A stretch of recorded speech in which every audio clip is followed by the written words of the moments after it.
Hello again, everybody. Scott Casper, Takedown Media. We continue our coverage of the sport. This time, the Nike hot seat takes us out to Colorado Springs, and one of the Army elite athletes joins us right now. Caylor Williams from Team USA Greco, and he joins us now. Caylor, how are you? I'm good. How are you? Good, man. You're just fresh back from an outstanding job at the Pan Am event down in Chile. First of all, congratulations on your performance. You won a bronze and avenged a loss. We'll talk about that a little bit more. But how was the trip overall? I'd say it was definitely a great learning experience for me. I feel blessed that the Army would give me the opportunity to go out there and do what I love, and I feel blessed, that the Lord lets me get up every day and do what I truly enjoy doing, which is wrestling Greco and representing the Army, representing all those soldiers out there deployed and missing their families and everything. You know, that's one common denominator I've been able to get from you WCAP guys and gals that you are feeling so fortunate that the Army backs you up and gives you that opportunity to perform at the best, with the best in the world. I don't know where that comes from. Maybe it's just internal pride and pride in the flag, the red, white, and blue, but is that it? Well, yeah, we have a lot of pride in our country. We have a lot of pride in the Army. We go back to with you at UNC Greensboro, even back before that, Palm Bay down in Florida. You found a great home in Greco, dude. Can you describe how you made that declaration? How you decided that Greco was it for you? Well, Jason Lukitis back at University of North Carolina was kind of the deciding factor in that. Yeah, Lukitas was a good coach, huh? Yeah, he was. He has an ability to, uh, I guess, help form an opinion. He can open doors, man. So we go back a little bit. I just want to take you back perhaps a year and a half because we're on the very threshold, the porch, if you will, of this year's the 2015 U.S. Open. And it was last year where you just opened it up wide. Just opened it up wide. The year before it, you took fifth in the Open, but last year, man, it was a beautiful performance indeed. What was the biggest difference between 13 and 14? Well, I guess one, I wasn't wrestling for the Army, and the other that I was. I feel like when I went out there representing the Army, I had more on the line. It was more than just myself and my friends I was fighting for. I was fighting for the reputation and the legacy of the armed forces. And like I said before, all those soldiers overseas who are deployed, they're always on our minds here while we're wrestling.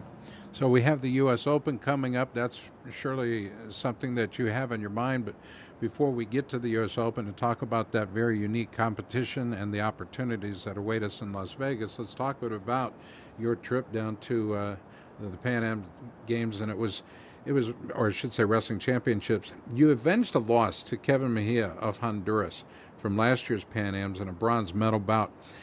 Talk to us about wrestling the same people. Do you anticipate matches like this? Do you prepare specifically for these guys, or how does that work? Well, I don't wrestle people. I wrestle positions. So I don't Mm. worry about who it is or where they're from or where they're ranked. That doesn't really even cross my mind. I just kind of prepare in general. If I take a loss, I go back and whatever position I lost in, I harden and fortify that position, and then I go back and I basically just learn from the experiences that I've had the best I can. Like a true warrior. I like what you say, harden your position. And that's what Army does, man. When they get embedded, they harden their position, make it impossible to beat them. We're talking with Caylor Williams, ranked number one at 98 kilos, or 216, if you will. He's been on Team USA now for 2 years, working your way up and in, making yourself that people see you as much bigger than you are. You're at 6'1", people see you at 6'2", 6'3", and I'm not sure what it is, why people see you taller than you actually are, but you just present yourself very well on the mat. Let's talk a bit about the U.S. Open coming up next week and the idea of becoming a U.S. Open champ again. Who are some of those that you're going to be facing that you're looking forward actually to wrestling? I understand you wrestle position, but there are guys that would imagine that you enjoy wrestling. Well, yeah, and it's always a toss-up. I'm not really positive who exactly is going to be in my weight class this year, but like I said, I'm excited to wrestle anybody who steps on the mat. Bring it. So, Just bring it. yeah, wherever you are, if you step on the mat, I'm excited to wrestle you. All right. So you've got What, three siblings? Is that right? Lance, Lamar, and Jared? Yes, and I also have a brother Howie too, so four older brothers. Four older brothers. All right. So, do any of them have the skills, the talent you do on the mat? None of them wrestled, but most of them like to fight. Most of them like to fight. All Yeah. right. So, if you're out there, do you get communication from them? Is there a lot of text messaging going on? Is there communication social media wise, or how do you stay in touch with them? Well, I see them when I go home. Occasionally, we'll call on the phone. We're not too much of like a we're not too talkative, but we're definitely all very tight. And I feel that they're with me whenever I'm out there on the mat. Like they were teaching me how to fight before I even learned how to wrestle. So they taught me about getting knocked down and getting back up again, and taking a loss and being tough about it. You know, it taught me a lot about Warriors code. So It's not how many times you get knocked down; it's how you get back up and how many times you get back up. Right? correct. Analyzing what you did right, analyzing what you did wrong, mistakes, you try to eliminate those. That's easier said than done in today's evolving Greco front. There's a brand new effort put together by USA Wrestling Foundation, USA Wrestling, and the NCWA that's putting Greco on college campuses through the club program. What do you think of this idea? Well, I actually never heard of that prior to this To the interview. conversation. And if they're increasing the amount of Greco being wrestled out there, I think it's a great idea. So the goal is to have 30 programs by this date next year, and then to have 100 within the next 4 years. Right. I mean, how we grow wrestling and grow Greco is from the grassroots. And we put more wrestlers on the mats, making more wrestlers available to the WCAP program or to USA Wrestling. I mean, this is how we grow it. We need more guys like you. Yeah, I mean, and I think Greco is great because not only, well, basically the rest of the world starts off wrestling Greco first, and then they transition to freestyle if they ever do. I think it gives you a different dynamic. I know a lot of guys, they'll shoot in, they'll come back up in the tie, and then they'll break contact. And with a little bit of Greco knowledge, you come back up in the tie after shooting, and you don't have to back out. You stay in the fight. You continue to go forward. That's another thing in Greco they teach you. We never go backwards because you get called for passivity. So, Passivity. Do you yep. like some of the new rule changes that they put forward? I don't pay attention to the rules. They change once every year. The task stays the same. Go out there, grab the other guy, throw him down the ground, pick him back up, or turn him. So, Caylor Williams breaking it down. You keep it simple, dude. yeah. Ain't nothing like it, man. We're talking with Caylor Williams, ranked number one at 88 kilos. We want to thank our friends at Liberty Mutual for taking care of our team, Team USA, and of course USA Wrestling in general. Caylor, there are people that have brought you up through this sport, and you mentioned Jason Lukitas. You mentioned Coach Lukitas and as being one of those role models for you, surely at UNC Greensboro. Who are some of the other guys that have been impactful for you in your career? Well, Sean Ballard, my high school coach, he set the base for the pyramid, as you will, of wrestling and dealing with, there's a difference between being hurt and being injured, that kind of deal. Lukitas definitely gave us some guidance throughout college and helped us get through college, taught us about Greco. Now we have a great coaching staff over here at WCAP with we got we got Coach Sean Lewis. We You got a bet. lot of guys over here. Yeah, we got Aaron Saraki. I mean, he's great. Even though he's coaching the women now, he gives 110% of his time and effort into training us and working with us. What was So it? The Schultz Memorial, where I think Sean asked Aaron to put the shoes back on, and he stepped up. Was it the Schultz? I think it was. I mean, Aaron, all those guys are on call. Like they might be in the coaching position, but you never know. They're always trying to stay in shape because they never know when they're gonna get called to come out and wrestle again and put some points on the board for WCAP. That's it. WCAP end result. Team USA, the benefactor overall. It seems like there's a newfound spirit of cooperation between the WCAP program and USA Greco. Maybe you guys talk about that. Maybe you just realize that there's a team spirit. There's a refound energy, or perhaps a newfound energy. Would you say that's true? Yes, I'd say that's true because ultimately it's not about being the best guy in the U.S. You're supposed to do that. That's nothing. You want to be the best in the world. And so if we spend so much time sitting around and looking at one another, living right down the street from one another, trying to beat that guy who lives right down the street, you're never going to break out into the world scene.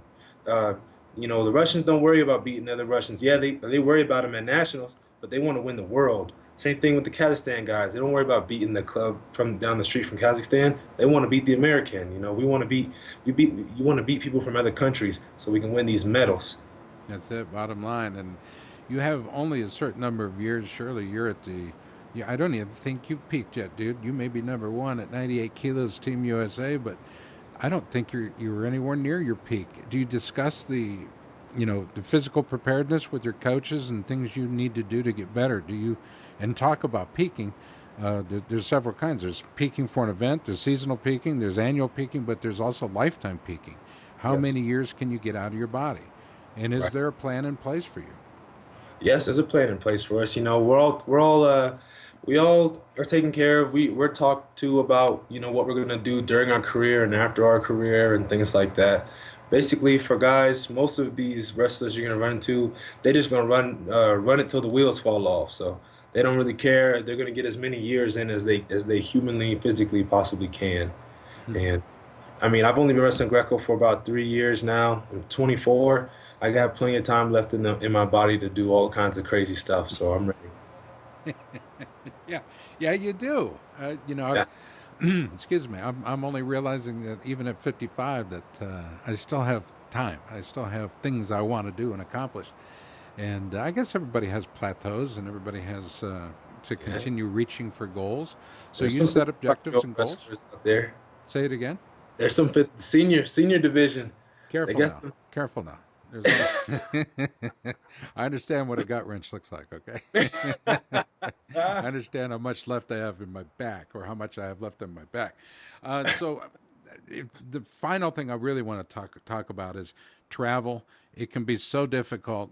Maybe the smaller guys travel a little bit easier than the bigger guys, but traveling that far to Santiago, Chile, to Russia, to the Middle East, wherever it is you're traveling to, you have to physically plan for this, and you have to mentally plan for it. You have to take into consideration weight, food, everything. I mean, everything has to work, doesn't it?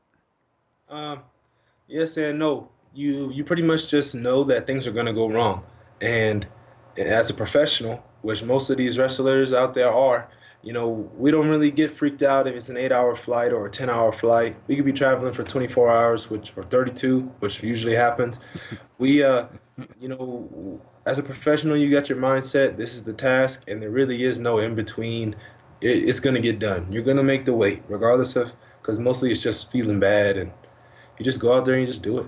So Just if you get to the point where you're at an airport, you got 8 hours in front of you, and they say your flight's been canceled, your response is, good thing I got my shoes in my bag. Good thing I put never. my shoes and my wrestling and my singlet in my bag. So you just keep that with you. No, there's no excuses. Yeah, keep that on your carry-on because you don't need anything else to go on a wrestling trip. You just need two singlets, red and blue, and a pair of wrestling shoes. And you know what? The red, white, and blue is who you represent, and of course the WCAP program with the U.S. Army.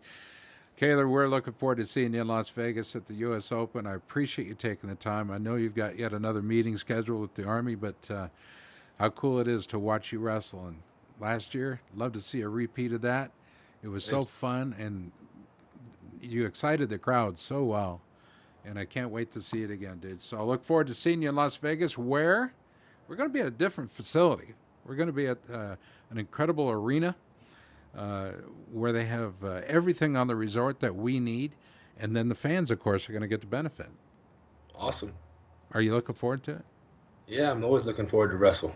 Caylor Williams, God bless you, my friend. Thank you so much. Anybody you want to thank on the way out? Oh yeah, I'd like to thank the Lord and I'd like to thank the Army. Thank my family for being there for me. Everybody know who you are. Thank you all for being there for me.